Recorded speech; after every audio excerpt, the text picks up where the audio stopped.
உடன்படிக்கை பேழை போன இடமெல்லாம், உடன்படிக்கை பேழை போன இடமெல்லாம் பரிசுத்தம்.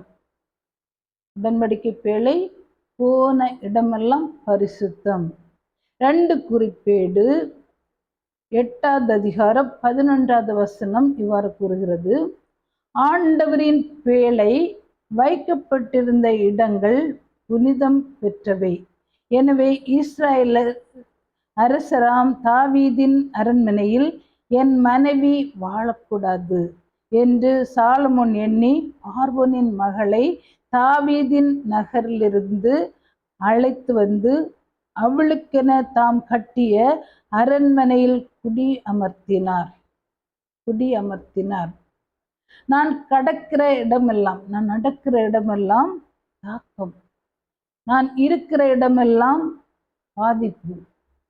நீங்கள் தங்கி இருக்கும் இடத்திலிருந்து உன்னை கடவுள்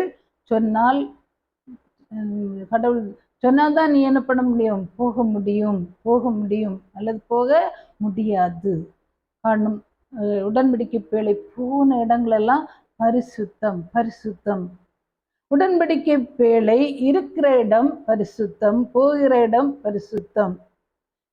பாருங்க, யோசுவா 4வது அதிகாரம் 7வது வசனம் கூறுகிறது. யோசுவா 4வது அதிகாரம் 7வது வசனம். அப்பொழுது நீங்கள் அவர்களுக்கு இவ்வாறு சொல்லுங்கள், யோர்தான் நீர் ஆண்டவரது உடன்படிக்கை பேழையின் முன் பிரிந்து நின்றது. ஆண்டோட உடன்படிக்கை பேழை சென்றதும் யோர்தான் நதி பயந்து அது 2ஆக பிரிந்து சுவர் போல நின்றது. ஆண்டோட வல்லமை வலிது, ஆண்டோட வல்லமை பெரிது. அப்பேழை யோர்தானை கடக்கும் பொழுது யோர்தானின் தண்ணீர் பிரிந்து நின்றது. இக்கற்கள் இஸ்ரேல் மக்களுக்கு என்றும் இந்நிகழ்ச்சியை நினைவூற்றுவதற்காக உள்ளன என்று சொல்லுங்கள் என்றார். உடன்படிக்கை பேழையை தூக்கி கொண்டு போறாங்க, குருக்கள் தூக்கி கொண்டு போறாங்க. அந்த யோர்தான் நதி பக்கத்துல போனது, அந்த பேழை கொண்டு போனதும் அந்த நதியானது என்ன பண்ணுகின்றது? 2ஆக பிரிகின்றது. இப்ப பாருங்க, உடன்படிக்கை பேழை இருக்கும் இடம், இருக்கின்ற இடம், பெட்டி இருக்கின்ற இடமெல்லாம் திறக்கப்படும். என்னதெல்லாம் பூட்டப்பட்டிருக்கிறது எல்லாமே திறந்து விடுவார். உடன்படிக்கை பேழை வழிகாட்டும்.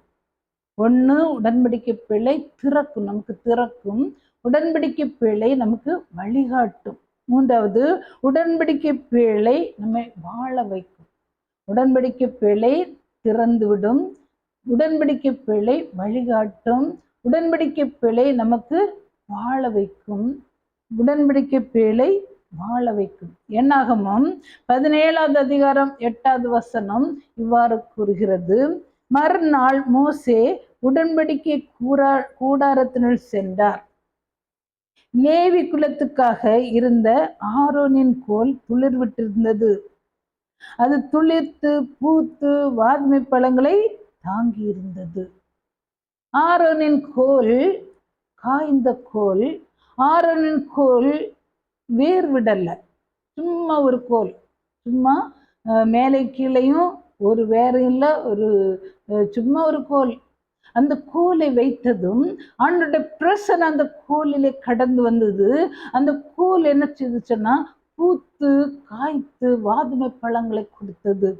உங்க குடும்பத்திலே இந்த கோலை போன்று காய்ந்த நிலை காணப்படுகின்றதா? உலர்ந்து போற எலும்புகளைப் போல உங்க குடும்பங்களிலே போராட்டங்கள், உங்க குடும்பங்களிலே தாக்கங்கள், உங்க குடும்பங்களிலே கவலைகள், உங்க குடும்பங்களிலே பகைவனுடைய போராட்டங்கள் இருக்கின்றதா? எல்லாத்தையும் ஆண்டவர் என்ன பண்ண போகின்றார்? அவற்றை பூத்து காய்த்து வாதுமை பழம் தந்து செழிப்பாக நிற்கின்ற அந்த குச்சியை போல உங்க குடும்பத்தை ஆண்டவர் தளர்க்க வைக்க போகின்றார். ஆமேன், ஆமேன். ஷாபாதி லாரா ஹாதிக்கா லாரா. அப்படியே கண்களை மூடி ஒப்புக்கொடுங்க. ஆண்டவரே நிரப்புங்கப்பா, குடும்பத்தை நிரப்புங்கப்பா. உங்க பிரசனத்தினால மூடிக்கொள்ளுங்க, உங்க வலிமையினால மூடிக்கொள்ளுங்க. ஹல்லேலூயா, ஹல்லேலூயா. ஆமாண்டவரே, உடன்படிக்கை பேழை எங்களுக்கு வழி திறக்கட்டும். உடன்படிக்கை பேழை எங்களுக்கு வழி காட்டட்டும். உடன்படிக்கை பேழை எங்களை வாழ வைக்கட்டும். ஆண்டவரே நன்றி அப்பா, நன்றி நன்றி நன்றி.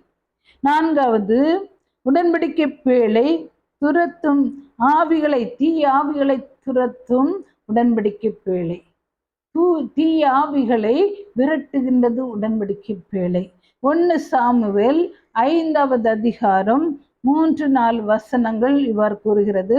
அஸ்தத்தின் மக்கள் மறுநாள் அதிகாலையில் பிற தெய்வங்கள் அஸ்தத்தின் மக்கள் மறுநாள் அதிகாலையில் விழித்தெழுந்த போது தாகோன் சிலை ஆண்டவரின் பேழைக்கு முன் முகங்குப்புறா தரையில் விழுந்து கிடந்தன. அவர்கள் அதை எடுத்து அதன் இடத்தில் மீண்டும் நிறுத்தினார்கள். பார்த்தீங்கன்னா, உடன்படிக்கை பேழையை என்ன பண்ணாங்கன்னா, அஸ்தத்து அந்த கோவில்ல கொண்டு வச்சாங்க. வச்சப்ப அந்த சிலை என்ன பண்ணுது, காலையில மக்கள் வந்து பார்த்தபோது அங்க ஸ்துதி நடக்கல, அங்க ஆராதனை நடக்கல, அங்க ஜெபம் நடக்கல. ஆனா பேழை கொண்டு வைத்ததும் அந்த இடத்துல வல்லமை இறங்கியது. ஷா பா தி லாரா ஹா திக்கா லாரா. வல்லமை இறங்கியதும் அந்த சிலையானது என்ன பண்ணுது, ஆண்டவருடைய சன்னிதானத்துல மண்டிட்டு முகங்குப்புறா கிடக்கதை அவர்கள் பார்த்தார்கள். திரும்ப என்ன பண்ணாங்க, அந்த சிலையை நேராக வச்சுட்டு போனாங்க. போகும்போது பாருங்க, அவர்கள் மறுநாள் அதிகாலையில் விழித்தெழுந்த போது தாகோன் சிலை ஆண்டவரின் பேழைக்கு முன் முகங்குப்புறா தரையில் விழுந்து கிடந்ததை கண்டனர். ஆனால் அதன் தலையும் இரு கைகளும் துண்டிக்கப்பட்டு வாயிற்படியில் கிடந்தன. அதன் உடல் பகுதி மட்டும் எஞ்சியிருந்தது. ஆமென் சொல்லுங்க. உடன்படிக்கை பேழை நடமாடும் இடத்தில் தீய ஆவிக்கு இடம் கிடையாது. உடன்படிக்கை பேழை நடமாடும் இடத்தில் தீய ஆவிக்கு இடம் கிடையாது. இப்போ உடன்படிக்கை பேழை யாரு, எங்க இருக்கு சொல்லுங்க பார்ப்போம். உடன்படிக்கை பேழை யார் அப்படின்னு கேட்டா நீங்க ஒவ்வொருவரும் தான், நீங்களும் நானும் தான் உடன்படிக்கை பேழை. காரணம், ஒவ்வொரு நாளும் நம்ம கோயிலுக்கு போறோம், தேவனர்க்கனை வாங்குகின்றோம், ஆண்டவருடைய பிரசனத்தினால நிரப்பப்படுகின்றோம். உடன்படிக்கை பேழையில என்ன எல்லாம் இருந்துச்சு? உடன்படிக்கை பேழையில மன்னாய் இருந்துச்சு. உடன்படிக்கை பேழையில 10 கட்டளைகள் இருந்துச்சு. உடன்படிக்கை பேழையில ஆரோனின் துளிர்த்த கோல் இருந்துச்சு. இப்போ ஆண்டவருடைய வல்லமை மிக்க பேழை தான் நீங்களும் நானும் ஆண்டவருடைய வல்லமை மிக்க பேழைகளாக இருக்கின்றோம். இப்ப நாம் இருக்கின்ற இடம் பரிசுத்தமாக இருக்கணும். நாம் இருக்கின்ற வீடு பரிசுத்தமாக இருக்க வேண்டும். நாம் நடக்கின்ற வழி பரிசுத்தமாக இருக்க வேண்டும். நாம் பேழையை பரிசுத்தமாக நாம் இருந்த நம்முடைய சரீரம், நம்முடைய ஆவி, ஆத்ம, சரீரம் பரிசுத்தமாக இருக்கணும். நம்முடைய சிந்தனைகள், உணர்வுகள் பரிசுத்தமாக இருக்கணும்.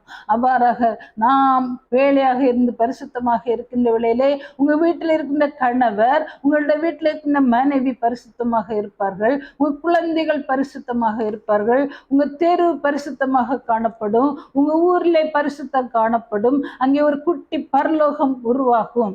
Price the Lord. அங்கே தீய ஆவிகள், இந்த பேழையினுள் இருக்கின்ற அந்த பெரியவர், எனக்குள்ளே இருப்பவர் பெரியவர், இந்த உலகத்தில் இருக்கின்ற அலையை விட என்னுள் இருப்பவர் பெரியவர். அந்த பெரியவர் இருக்கின்ற வேளையிலே நான் பரிசுத்தமாக இருக்கணும். அதேதான் ஆண்டவர் உங்களிடமிருந்தும் என்னிடமிருந்தும் விரும்புகின்றார். Praise the Lord, praise the Lord. பாருங்க, ஒரு நெருப்பு எரிந்து கொண்டிருக்கின்றது. அதுக்கு பக்கத்துல எறும்பு போனா என்ன ஆகும்? அது சுட்டெரிக்கப்பட்டு சாம்பலாகும், இருக்க இடமே தெரியாது. இதே போன்று நம்முடைய உள்ளத்திலே நாம் உடன்படிக்கை பேழையாக இருந்து தேவ நற்கனை வசனங்கள் வாசித்து தேவ நற்கனை உட்கொண்டு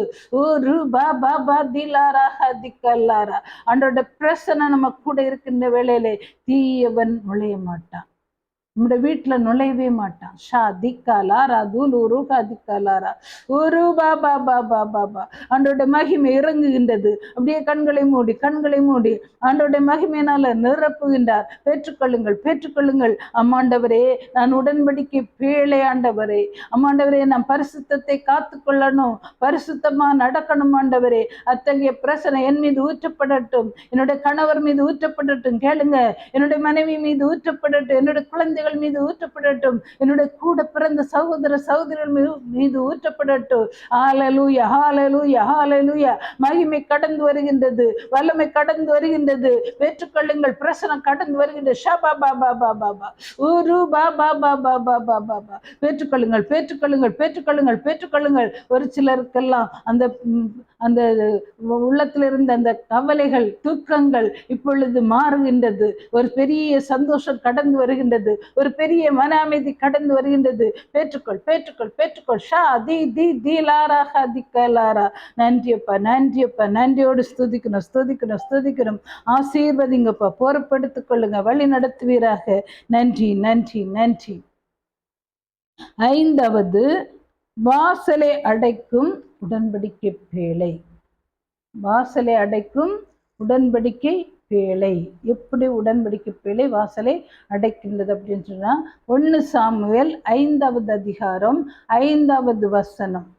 ஆகவே தான் தாகோனின் அர்ச்சகர்களும் தாகோனின் கோவில்களுக்குள் செல்லும் அனைவரும் அஸ்தத்தில் இருக்கும் தாகோனின் வாயிற்படியை இந்நாள் வரை மிதிப்பதில்லை. ஆமேன் சொல்லுங்க, ஆமேன் சொல்லுங்க. நம் வீட்டில் சாத்தான் ஓடி போவான். உடன்படிக்கை பிழை பாருங்க, ஒரே ஒரு நாள் தான் உடன்படிக்கை பிழை அஸ்தத்தின் கோவில்ல இருந்துச்சு பாருங்க. அந்த கோவில் இப்ப ஆண்டவரை அந்த உடன்படிக்கை பேழை சென்றதும் அந்த கோவில்ல பூட்டப்பட்ட நிலை வந்துச்சு. அஸ்தத்தின் தேவதைக்கு அந்த கோயில் பூட்டப்பட்டது. ஆனால் உடன்படிக்கை பேழை போனது அங்கே ஆராதனை நடக்க ஆரம்பிச்சது. அங்கே ஆண்டவரை வழிபட ஆரம்பிச்சார்கள், உண்மையான தெய்வத்தை வழிபட ஆரம்பித்தார்கள். ஹல்லேலூயா. ஹல்லேலூயா ஹல்லேலூயா ஹல்லேலூயா. ஆசீர்வதிங்க ஆண்டவரே. நன்றி தகப்பனே, நன்றியோடு ஸ்துதிக்கணும். இன்னுமாக 6வது, ஜெயம் கொடுக்கும் உடன்படிக்கை பேழை. நம்முடைய வாழ்க்கையில ஜெயத்தை கொடுக்கின்ற உடன்படிக்கை பேழை.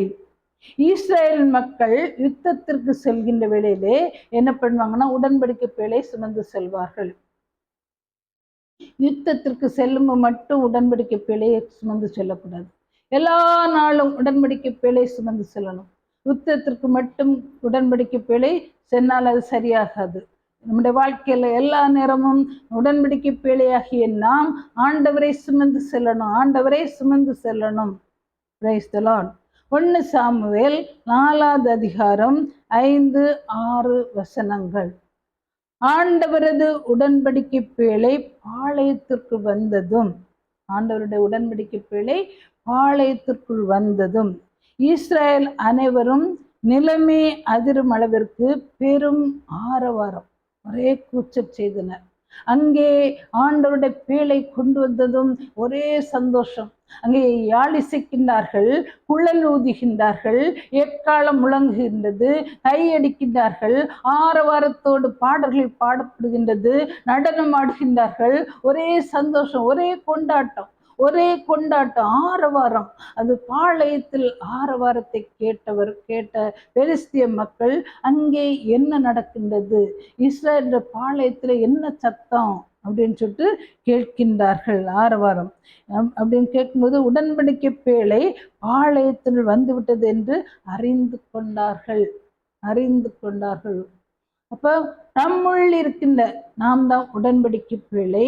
நம்முள் இயேசு இருப்பதை பிறர் காண வேண்டும். அதான் வர்றாங்க கிறிஸ்தவங்க. முன்னாடி எப்படி சொல்லுவாங்களா, அதான் நிற்காங்களே அவங்க எல்லாம் கிறிஸ்தவங்க அப்படின்னு சொல்லிட்டு. காரணம், கிறிஸ்தவங்க சர்ச்சில் வருவாங்க, அந்த சர்ச்சில் வந்து ப்ரேயர் பண்ணி ஆராதனை பண்ணி அப்படியே எல்லாம் பூசையெல்லாம் முடிஞ்சதும் வெளியில் வருவாங்க. வெளியில் வந்து ஒரே சந்தோஷமா இருப்பாங்க. காரணம், கேட்பாங்க, நீ எப்படி இன்னைக்கு உனக்கு ஏதாவது சமைக்கிறது இருக்கா, என்ன பிரச்சனை அப்படின்னு சொல்லிட்டு ஒருத்தர் கேட்பாங்க. ஒருத்தவங்க சொல்லுவாங்க, எனக்கு இன்னைக்கு ஒண்ணுமே இல்லை சமைக்கிறதுக்கு. இருக்கவங்க சொல்லுவாங்க, நான் தர்றேன், இன்னைக்கு உனக்கு என்னென்ன தேவையோ அதெல்லாம் நான் சந்திக்கிறேன் அப்படின்னு சொல்லிட்டு மகிழ்ச்சியா இருப்பாங்களாம். நல்ல மகிழ்ச்சியா இருப்பாங்களா. இதை காண்கின்ற பிற மதத்தில் உள்ளவங்க சொல்லுவாங்களாம், அந்தோ நிற்கின்றார்கள் அவர்கள் கிறிஸ்தவர்கள், அவர்கள் கிறிஸ்தவர்கள் இன்று சொல்ல முடிகின்றதா? சிந்திச்சு பாருங்க. நம்ம ஒவ்வொருவரும் சிந்திக்கணும். இன்றைக்கு உங்களை என்னை பார்த்து அதோ நிற்கின்றவர்கள் கிறிஸ்தவர்கள் என்று அடையாளம் காட்டுகின்ற மகனாக மகளாக நம்மளால வாழ முடிகின்றதா? சிந்திச்சு பாருங்க. உடன்படிக்கை பெட்டியாக இருக்கின்றோம். எல்லா நாளும் கோயில போகல, நாங்களும் ஞாயிற்றுக்கிழமை கோயிலுக்கு போகின்றீர்கள், நற்கரணை வாங்குகின்றீர்கள், உடன்படிக்கை பெட்டியாக மாறுகின்றீர்கள். தேவாதி தேவன் இந்த உலகத்தில் இருக்கின்ற அலையை விட நம்மளில் இருப்பவர் பெரியவர், பெரியவர் நமக்குள் இருக்கின்றார். எத்தனை அற்புதங்கள் நடக்கின்றது சிந்திச்சு பாருங்க. எத்தனை அற்புதங்கள் நடக்கின்றது நம்முடைய வீட்டுல, நமக்குள்ள, நம்முடைய தெருவுல. ஷாபா தீலாராக திக்கல்லாரா. நன்றி ஆண்டவர், நன்றி ஆண்டவர். நிரப்புங்கப்பா. நாங்கள் உடன்படிக்கை பேழையாக இருக்கின்றோம் ஆண்டவரே. பரிசுத்தத்தை தாங்க. எல்லாரும் கண்களை மூடி கேளுங்க. பரிசுத்தத்தை தாங்கப்பா. ஷா தி தி தீலாராக திக்கல்லாரா. எங்களுக்குள்ளே பரிசுத்தம் கடந்து வரட்டும். நாங்கள் நடக்கின்ற இடமெல்லாம் பரிசுத்தம். எங்க பேச்சுல பரிசுத்தம், எங்களோட பார்வையில பரிசுத்தம், எங்க கேள்வியில பரிசுத்தம். வீட்டுல இருப்போம், மற்றவங்க புரணி பேசுவாங்க, உடனே நாமும் வாயை திறந்து புரணி பேச தொடங்கும். அங்கே அழகியானவன் இந்த பேழையில குடிகொள்வான். அதற்கு இடம் கொடுக்க கூடாது என்று ஆண்டவர் கூறுகின்றார்.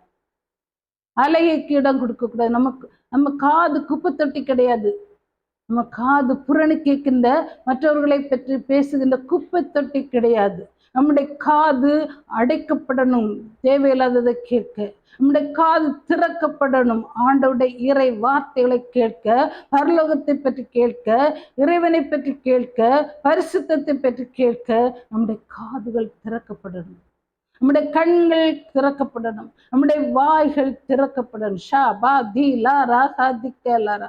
ஒப்புக்கொடுங்க. ஷா தி தி தி லாரா ஹதிக்கலாரா. ஒரு பிரசனை கடந்து வருகின்றது, ஆண்டவருடைய வல்லமை கடந்து வருகின்றது. பெற்றுக்கொள்ளுங்கள். யாரோ ஒருத்தவங்க 2 கையையும் அப்படியே யாச்சிப்பது போல நீட்டி ஜெபிக்கிங்க. ஆண்டவர் ஆசீர்வதிக்கின்றார். உங்க தோள் மீது கையை வைக்கின்றார். பெற்றுக்கொள்ளுங்கள், ஆசீர்வாதத்தை பெற்றுக்கொள்ளுங்கள், வல்லமை பெற்றுக்கொள்ளுங்கள். ஷா தி தி நன்றியப்பா. பிள்ளைகளை ஆசீர்வதிங்க. ஒவ்வொரு மகனை மகளையும் ஆண்டவரே பொறுப்பெடுத்துக் கொள்வீராக, ஆசீர்வதிப்பீராக. ஹல்லேலூயா. ஆண்டவரே, எங்களோட வாழ்க்கையிலே நாங்கள் ஒரு உடன்படிக்கை பேழையாக இருந்து எங்களோட வாழ்க்கையில ஜெயத்தை எடுக்கணும். ஜெயம் எடுக்கின்ற குடும்பமாக மாறணும், ஜெபிக்கின்ற குடும்பமாக மாறணும், ஆராதிக்கின்ற குடும்பமாக மாறணும். வர மகிழ்ச்சி ஒலிக்கு இடையிலே ஆண்டவர் பவனி இறங்குகின்றார். அத்தகைய குடும்பமாக எங்களோட குடும்பங்களை மாற்றுவீராக. ஒப்புக்கொடுங்க. ஆண்டவர் பெரியவர். ஷா தி தி லாராக திக்கலாரா. நன்றியோடு ஸ்துதிக்கணும். ஆசீர்வதிக்க முடியாக ஒப்பு கொடுக்கணும். ஹல்லேலூயா. உன்னை ஆண்டவர் தொடுகின்றார், உன்னை ஆண்டவர் நிரப்பு